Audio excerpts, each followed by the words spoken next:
সাথে দাও। ওয়েলকাম সাবে আপু। তারপর পূজা চলে গেল, পূজা চলে করে আমার দিদিমার কাছে পূজা যখন চলে গেল তো প্রার্থনার সাথে যাবো। এদিক থেকে আমার সৌরভ আবার আমার নিয়ে ফুস হয়ে গেল।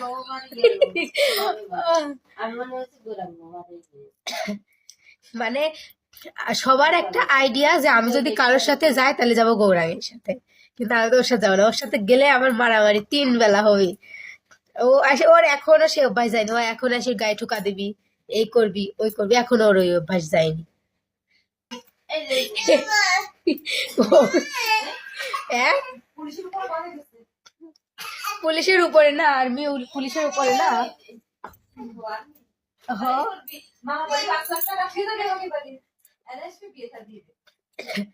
এ শুনি রাখো, মামা মামিরা রাজি, বুঝছো, তোমার সাথে আমার বিয়ে দিয়ে দেবে। তা তো আস্তে কথা বলতে হয় না, আমি যা বলবো জোরে জোরে একদম মাইকের মতো। আমি আস্তে করে কম্বল তুলেছি, তুলে দেখি কথা বলছে। আমি সেই দিন ধরলাম এই ফোন কার, কই কি আমার ফোন না, অমিতের ফোন, অমিত দিয়ে গেছে। কে ঘরের দরজা আগলা কে, মামা করে বাইরে গেছে নাকি? তারপর আমি তাও জানি না, পরে যেদিন চলে গেছে বন্ধনা আমার কাছে ফোন দিয়ে গেলো তোরে পূজা করে, আমি কি আমি বাড়ি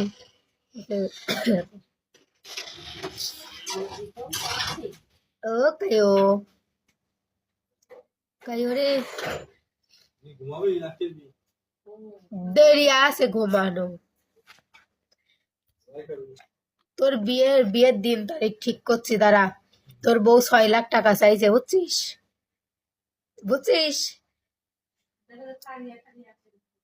ওটা আবার ফাড়ি আর ডাকে এর মধ্যে। হ্যাঁ,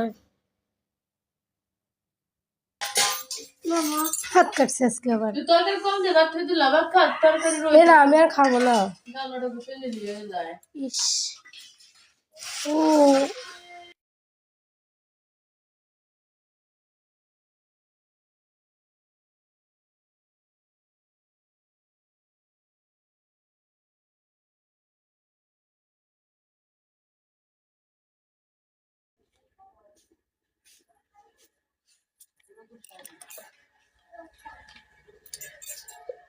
হ্যাঁ অভি,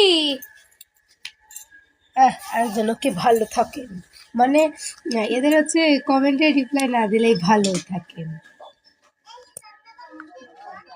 রিপ্লাই তো দেবো, এটা কাজ করতেছি।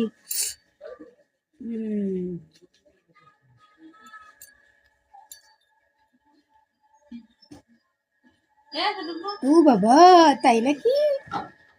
কেমন আছেন?